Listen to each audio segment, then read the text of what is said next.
Bismillahirrahmanirrahim. Assalamualaikum warahmatullahi wabarakatuh. Alhamdulillah, Allahumma sholli ala Muhammad wa ala ali Muhammad. Saudaraku yang sama-sama mengharapkan rahmat, ampunan, dan ridho Allah Subhanahu wa Ta'ala. Pada kesempatan kali ini, kita akan menyampaikan tentang permasalahan Al-Quran dan para pembacanya. Disunahkan bagi seorang yang beriman, orang yang mukmin, mukminat untuk memperbanyak bacaan terhadap kitabullah, disertai dengan tadabbur dan pemahaman baik melalui mushaf maupun hafalan. Hal ini berdasarkan firman Allah SWT dalam surat Asy-Syadd ayat 29. Ini adalah sebuah kitab yang kami turunkan kepadamu penuh dengan berkah, supaya mereka memperhatikan ayat-ayatnya dan supaya mendapat pelajaran orang-orang yang mempunyai pikiran.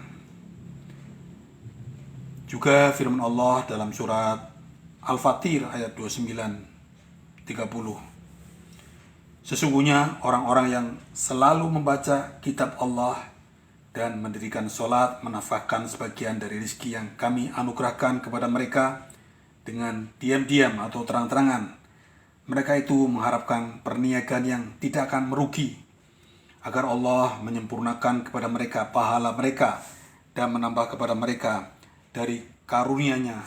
Sesungguhnya Allah Maha Pengampun lagi Maha Mensyukuri.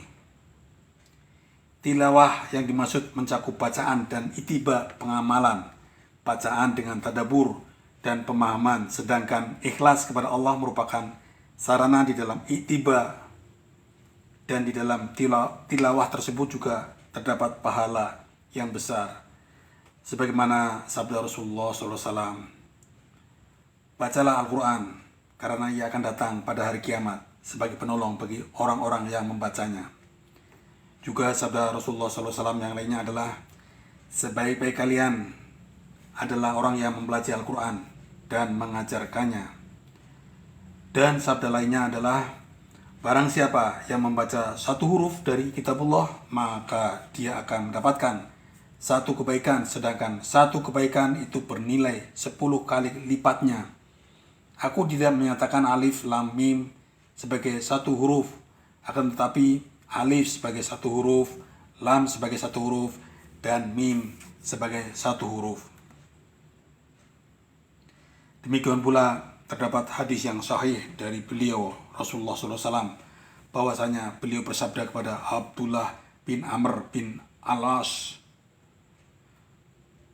bacalah Al-Quran setiap bulannya. Abdullah bin Amr berkata, aku menjawab, aku menyanggupi lebih banyak dari itu lagi. Lalu Rasulullah SAW bersabda lagi, bacalah setiap 7 malam sekali, hatam. Para sahabat, Nabi menghatamkan pada setiap minggu sekali.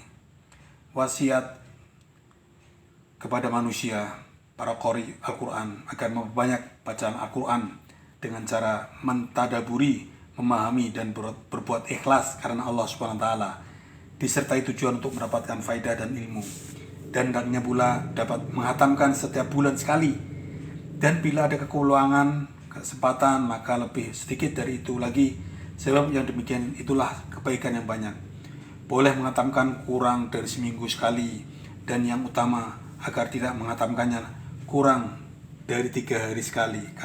Karena hal tersebut itulah yang sesuai dengan petunjuk Nabi SAW kepada Abdullah bin Amr bin Al-As. Dan karena membacanya kurang dari 3 hari akan menyebabkan keterburu-buruan dan tidak dapat mentadaburinya.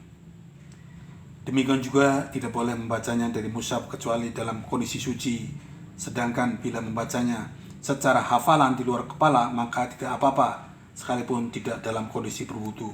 Sedangkan orang yang sedang junub, maka dia tidak boleh membacanya baik melalui mushaf ataupun secara hafalan sampai dia mandi bersih dulu. Hal ini berdasarkan riwayat Imam Ahmad dan para pengarang buku-buku as-sunnah dengan sanad hasan dari Ali radhiyallahu anhu, bahwasanya dia berkata, tidak ada satupun yang menahan dalam versi riwayat yang lainnya menghalangi Rasulullah SAW dari membaca Al-Quran selain jinabah.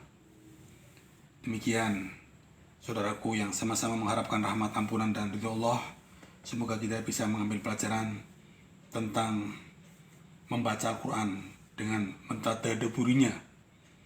Kurang lebihnya maaf, kita tutup dengan doa kifaratul majlis. Subhanakallahumma rabbana wa bihamdika asyhadu an la ilaha illa anta astaghfiruka wa atubu ilaik. Wallahu muwaffiq ila aqwamit thoriq. Wassalamualaikum warahmatullahi wabarakatuh.